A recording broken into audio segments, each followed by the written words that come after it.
No, Congresswoman, bago tayo pumunta doon sa leadership change, no, gusto ko muna puntahan yung naging exchange ninyo ng Vice Presidente kahapon dito sa House of Appropriations hearing. Of course, she asked if you were related to Congressman Zaldi Co. Were you surprised over that question, or did you at least expect it? Because the way I saw it, it seems you were prepared to answer. Well, I didn't expect it dahil public knowledge yung aking background, no? I come from Malabon, my parents are from Cebu. There is a TikTok sa page namin explaining that, no? Malayo kami sa bituka ni Representative Zaldi Co. And so, with diligent research or even just a cursory glance at our social media, you can definitely find the answer. So, hindi ko in-expect. But wala po akong tinatago. Even though out of order ang question, I can answer. So, that's unlike po yung ginagawa po ni VP Sara na kung ano-anong mga paikot-ikot sa mga sagot ay sa mga tanong natin in relation to her spending, not only for this year or for the coming year, no, pero for the previous years. But for me, yes, I have no familial relation, di ko po kaano-ano, si Representative Zaldi Co. We just share the same surname, as many do Filipinos here in the Philippines. Oo, maraming nga nagre-react dun sa feed ko na Co yung last name eh. So Or Jaco, or Coco. Okay. So that is on the record. No familial relations with the former House of Appropriations Chair Zaldi Co. Second question is, were you satisfied over how this hearing was conducted? The 908.2 million budget has been approved already. Is that correct? Were you happy with the way things went? Well, there are still plenary debates po. Meaning, hindi pa po pinal na approved yung budget ng OVP. But one step has been passed by the OVP. Pero sa amin, definitely we're not satisfied with how the hearing went. Lalo na't marami tayong tanong doon sa paano niya spend yung kanyang 2025 budget, which puts into question kung paano isuspend ang 2026 budget.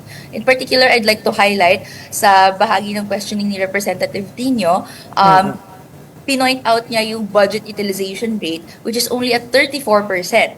We are more than, nasa 3/4 na tayo ng taon. Ini-expect natin na magre-reflect yun sa budget utilization rate. 34% is less than, far away from 50%. So, ibig sabihin, hindi efficient po yung spending ng OVP. Ang sagot sa atin na matagal yung bidding, ito rin naman yung karanasan ng lahat ng government agency. So, we're not satisfied with that answer. And yung tanong ko naman po, yung travel funds, nagbigay ng exhaustive list si VP Sara doon sa kanyang saan siya pupunta-punta. And ang tanong natin, is this personal? Is this official? And kung personal sila, is she using OVP funds? Ang sagot na nakuha natin, pretty evasive, not all, ang sabi.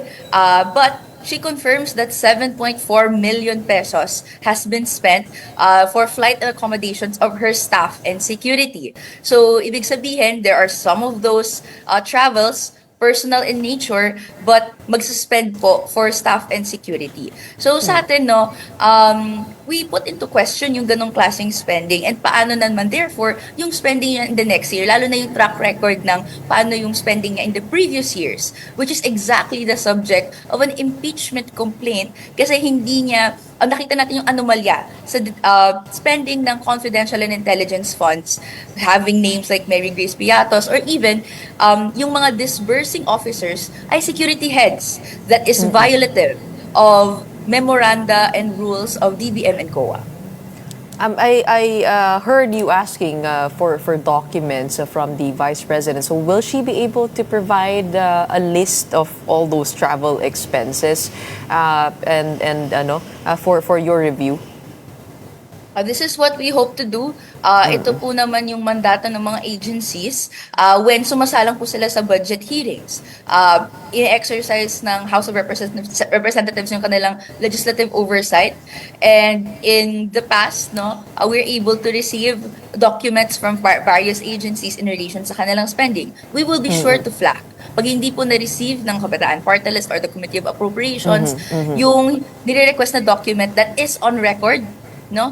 And yung magiging subject ng further scrutiny sa plenary debates and other aspects of the budget hearings. Now, unlike the committee hearing of the Vice President last year, ito medyo mas mabilis. What was your feel of the room?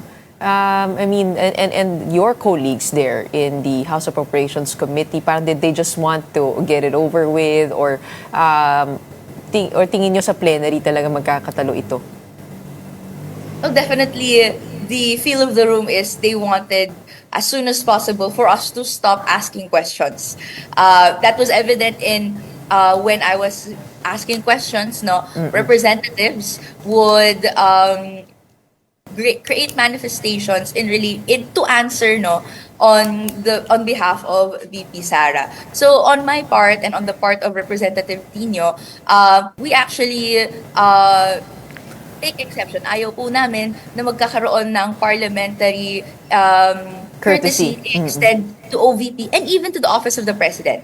When this was extended to both agencies, kami po ay nag-object. Ito po ay dahil in these extraordinary times kung saan nasisiwalat sa kung gaano kalalim at kalawak yung korupsyon ng pera ng bayan, there is no time and this is not the moment para magkaroon ng gantong courtesy na ine-extend. Dapat siyasatin natin lahat ng aspects ng budget, no? But sa Office of the President, we were not allowed to ask questions, no?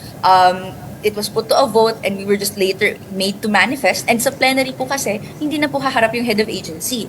Who will defend the budget will be the sponsor of the budget, a fellow representative. There will be staff that will assist, pero hindi na po ito magkakaroon ng opportunity that we directly ask the head of agency and various department heads kung ano po yung rationale ng budget nila or kung ano man yung answers sa questions or concerns namin. And sa OVP, though we were allowed to ask questions na kami po ni Representative Tino for Makabayan Bloc, sa bahagi namin, dapat allowed na magtanong lahat ng representatives. May mga civil society organizations that are witness and sitting in sa mga budget hearings na to. Kung may tanong sila, hindi ba natin i-allow?